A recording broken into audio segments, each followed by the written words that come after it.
Kanina nakiusap pa. Oh. Hanggang doon na. Nag-abroad ka pa eh. Anong gusto mo? Anong gusto mo? O, ano gusto mo? Sige, hawakan mo nga sa tenga. Talagang matapang ka, Senator Alan. Umaamba ka eh.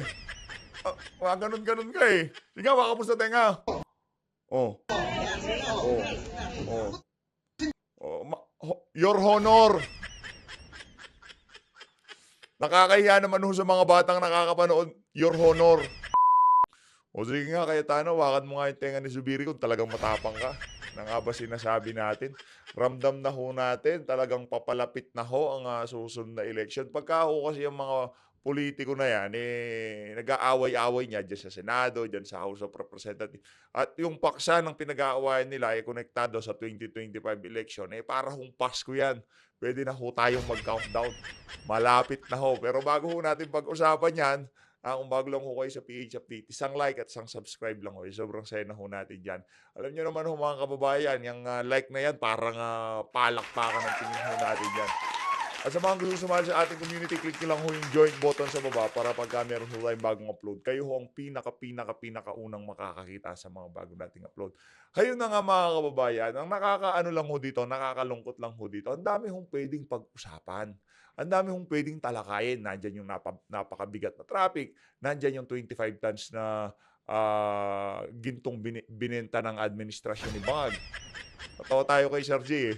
Talaga daw ganyan pagka merong adik sa pamilya. No, lahat binibenta. Totoo naman.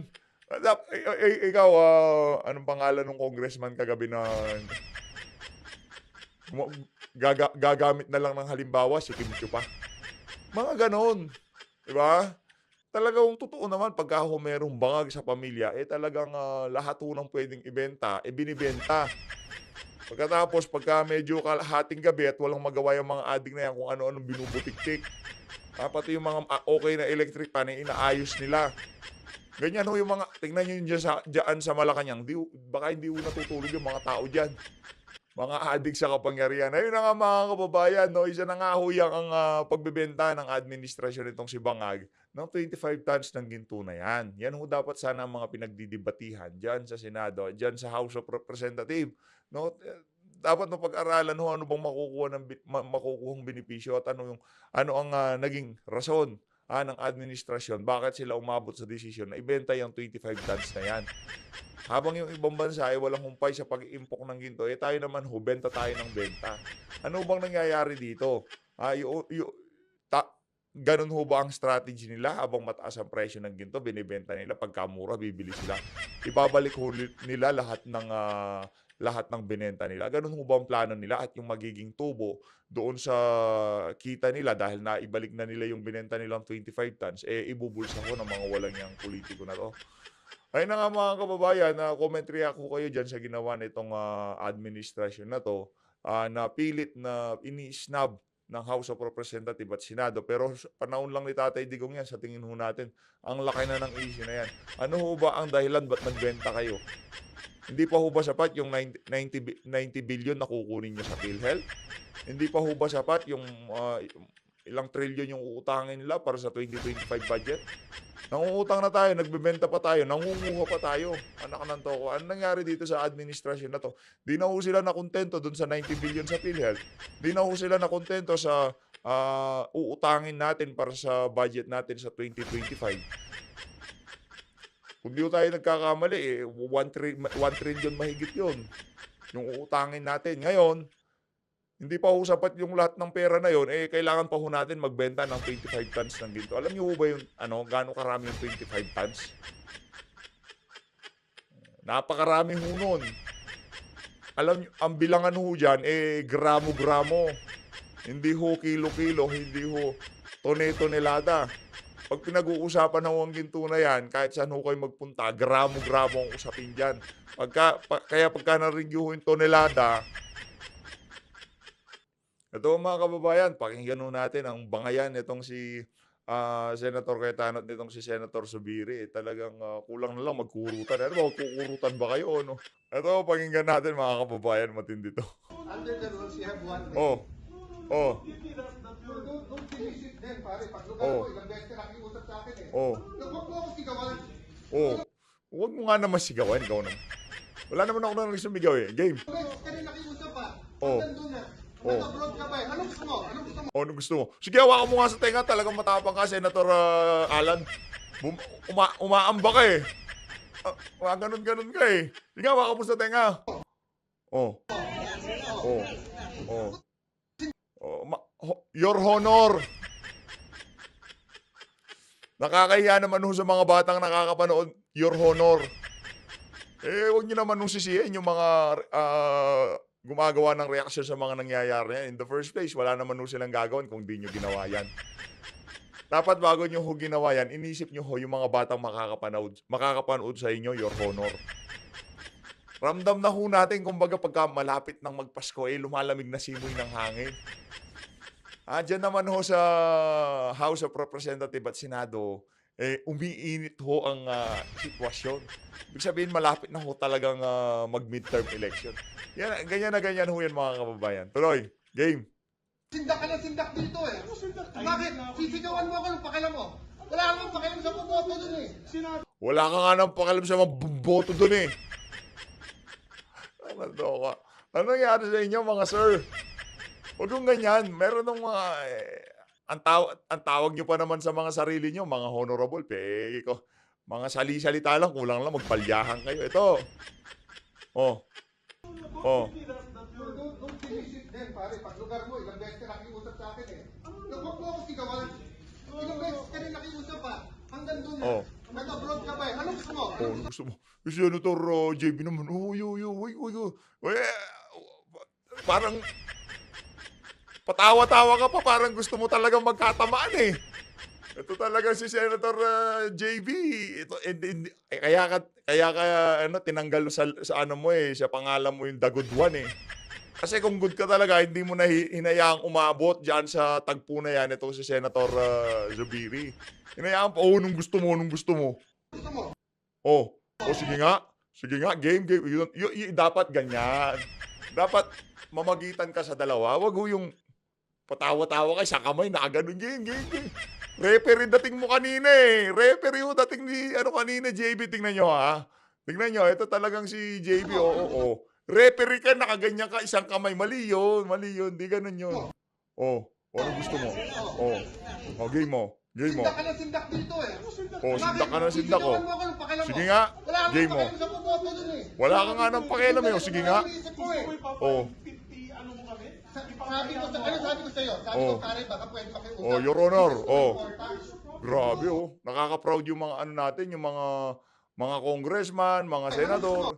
Nakaka-proud ho sila talagang pagka nakita ho niya ng mga kabataan, masasabihin nila sa nanay nila, "Ma, gusto ko po maging senador."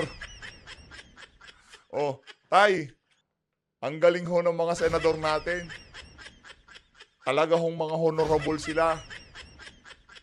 Imbis na pagdebatihan, pag-awayin, bakit kailangang ibenta yung 25 tons ng ginto na yan? Hindi. Pinag-aawayan ho nila kung saan boboto tong barangay na to. Diba?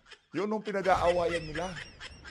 Eleksyon ang pinag-aawayan itong mahuwalang yang to. Hanggang kailan ho ba tayo maghahalal ng mga ganyang klaseng leader sa ating bansa? Di pa ho ba kayo pagod? Di pa ho ba pagod ang sambayan ng Pilipino dito sa mga Your Honor na to?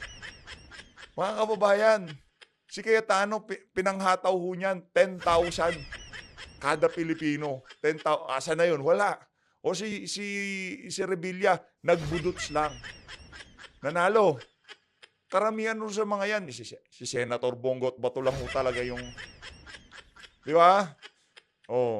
Kahit anong sabihin nun at anong dyan, yung mga bataan ni Tatay Digong dyan sa Senado, talagang nagtatrabaho. Palakpakan nun natin. Siyempre, Senator Robin Padilla, palakpakan. Ito, pakinggan nun natin ang kabuuan ng kanilang bangayan na yan. Ito ang buong video. Almost one generation of a legal battle into, making Taguig whole in such a way that all of its former territory would be now together as one community and one city. And in thanking my colleagues who are still here, it's almost 9 p.m., and giving me the chance to sponsor and give brief remarks about this concurrent resolution. We were left with a problem. As you know, despite the strict rules of the Supreme Court against a second motion for reconsideration, and after that, I think it's of public record naman kung ano nangyari, yung dates ng final decision, yung mga struggles hanggang ngayon ng mga kababayan namin from EMBO. And there's one struggle that they need the help of Congress, which is to be able to run for Congress and to be able to vote for a member of Congress. It is most basic in the U.S. Constitution, where we copied our Constitution, that no taxation without representation. So unless we're ready to say that lahat ng taga-EMBO ay wala ng buwis, we should not take out their right to have a representative and to vote for a representative. So recently, the Commission on Elections said that they cannot vote for congressman in the 2nd District of Makati dahil wala na sila sa Makati. Now, both cityhood laws of Makati and Taguig said that the cityhood law is dependent on the final resolution of any boundary dispute settled, of course, by the right forum. But this does not automatically amend the congressional district. So this concurrent resolution is meant to guide the COMELEC, meant to give them an option, meant to express the sentiments of the sovereign people through the House and the Senate. The House specifically, the local constituency, the Senate, the national constituency, but both houses equal, to tell the COMELEC that there are now two evils possible. One evil is that they'll not be able to run nor vote. The other one is that the COMELEC has no basis of where they can vote and where the barangays, which district. So this concurrent resolution is an attempt. It's not a perfect attempt, but it's an attempt until the legislature in the future can pass a new law regarding the districts. So we seek with this concurrent resolution to make our will known to the Commission on Election. Thank you for this. Thank you for this opportunity, Mr. President.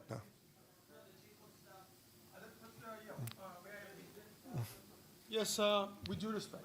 Patapusin mo na muna si Al. Are you done? Are you done? So Mr. President, Tawagan mo na, Meg. you know, I confirmed it with him. yeah, I'm just saying, Mr. President, that a little over 300,000 people and the number of voters is just on the resolution. We cannot do nothing. So I know some of our colleagues have, sa Tagalog, parang agam-agam. Even sa hearing ng City Council, I sat in, listened to our kababayans from Embos and other barangays. And, you know, we're all searching for the perfect solution. And the reality is that in this Congress, nagkaroon ng moratorium on new districts. And nangyari din po na yung time element, kasi filing na ng candidacy ng first week of October. October. No? So this resolution, if this was the House, it's simply a local bill. So it has to do with Taguigueños. But in the Senate, of course, it is the wider issues, and the issue here is very basic. It's representation. It is suffrage. No? So, Mr. President, I know there are a lot of questions. I tried to answer them myself, did a lot of legal research. I am confident the House Legal Department, who's also doing their research, will find that everything is in order. But let me reiterate, no? Any solution is better, as long as, of course, it's a good solution. No? Any good solution is better than doing nothing. And, you know, with 1 day left till the session and then a few weeks till the voting, you know, the people of the Embos will be very grateful that we gave them the choice, di ba? Sinong gustong tumakbo at sinong gustong nilang iboto. Sinong gusto tumakbo, sinong gusto iboto. Let me lang reiterate, Mr. President, wala nang problema po sa mayor, vice mayor, councilors because nag-statement na po ang Commission on Election that they can vote for the councilors and the vice mayor and the mayors. And in fact, adjustments have been made to make sure they have representation sa population nila. So it's really the congressional district ang problema. And you know, you cannot have a caretaker for a district that doesn't exist. So meaning if today ang filing, may mag-file for District 2 ng Makati, may mag-file ng District 1 and 2 ang Taguig, in limbo or, you know, it's like they will be outside the Philippines. No?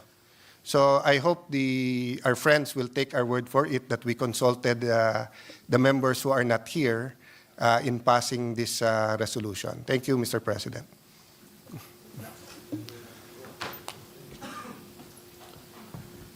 Thank you, Your Honor. Mr. President, if I may. What is the pleasure of Senator Zubiri? Yeah, just two issues.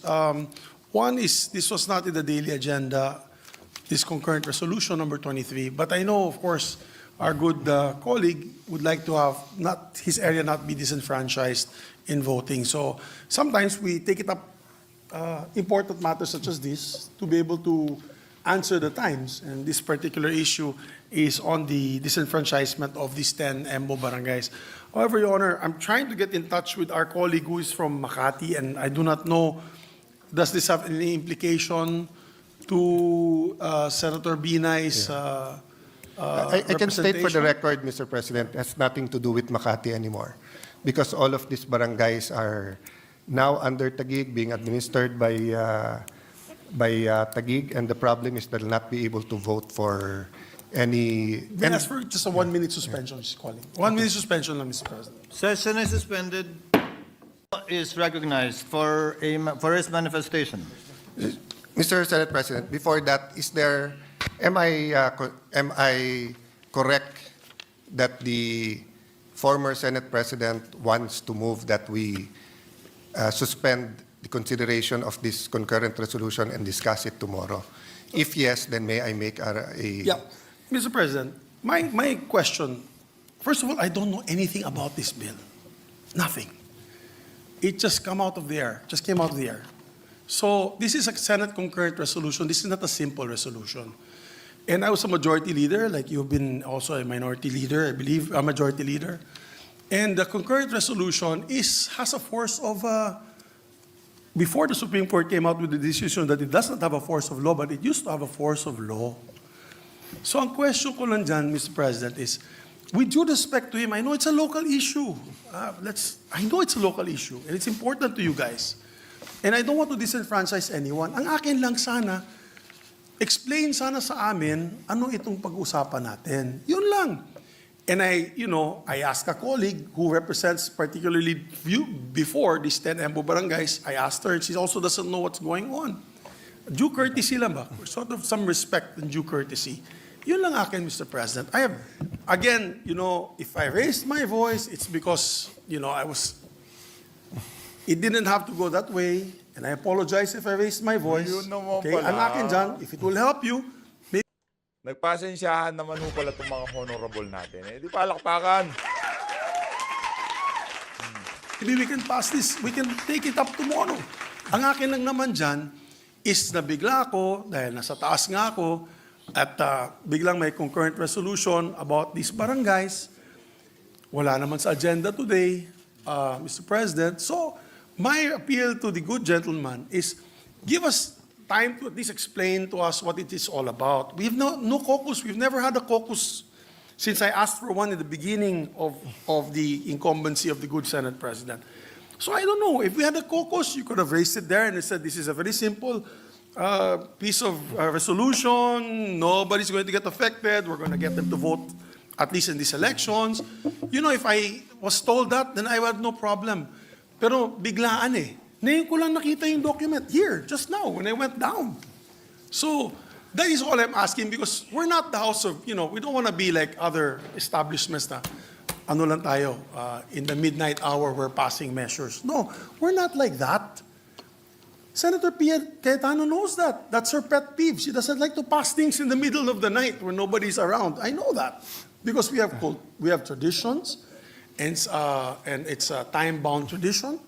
So, mine is not, I'm not even asking anymore, I'm not raising a point of order because our agreement in the past is that we will take up on the floor what is the agenda for the week. And this is not even in the agenda for the week kasi bago lang to. And I understand kung bago lang to because of the lateness of the hour, meaning the lateness of the session, and this might be able to help Senator Cayetano. But we have another session tomorrow, Mr. President. So there should be no problem. All we need to know is just understand what is this all about? How can we help you? Ayoko din ma-disenfranchise sila eh. Ayoko din, Mr. President. Yung mga taga-Tagig at sa Embo Barangays. Ang gusto ko lang sana is just explain to us what this is all about. Because this is a concurrent resolution. If it was a simple resolution saying that the Senate would like the COMELEC to recognize these Embo Barangays and come up with this procedure, wala po akong problema, Mr. President. But this is a concurrent resolution, which is a tad higher, a notch higher in terms of implementation and validity. Yun lamang po, Mr. President. No offense meant to my dear colleague. I know it means a lot to him. I'm not here to stall, and I'm not here to disenfranchise anyone. Yun lang po, Mr. President. Yung akin lang, sana ma-explain lang sa amin. And with due respect, we're all elected senators here. I will not pass a measure na hindi ko papadaanan sa inyo or to anyone, in fact, without going through the motions. Yun lang po, Mr. President. Yun lang ang request ko.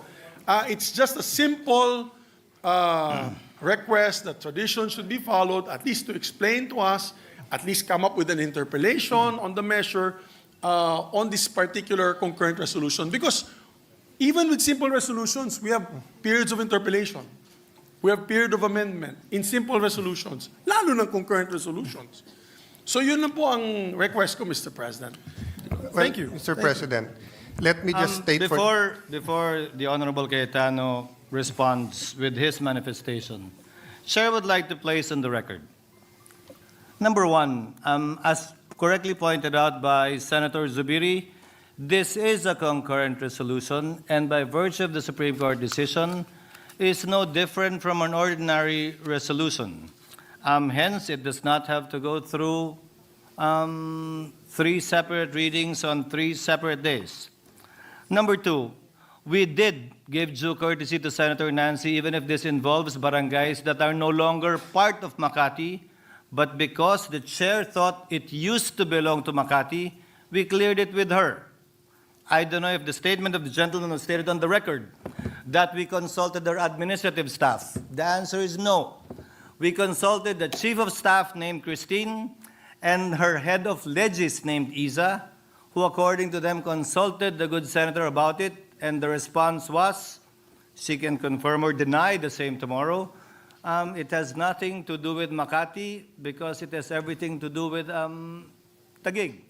Hence, we proceeded and clarified it with the minority leader, with the indulgence of the minority leader, given the urgency of the matter as raised by Senator Cayetano. Just to place that on the record. Senator Cayetano. Yeah, is Mr. recognized. President, thank you for clarifying that because I just like to put on the record, this is my 3rd term as a senator. I've been a majority leader, minority. Hay na nga mga kababayan, yan ang pinaka-latest na kaganapan na nangyari kagabi dyan sa Senado. Mamaya ho, abangan ho natin kung ano sasabihin itong si Senator Nancy Binay. Kung di nyo po napanood itong video na to, i-click nyo lang yan ho, ang pinaka-last upload natin kagabi. Mag-ingat ho kayo lahat. Mahal natin Pilipinas.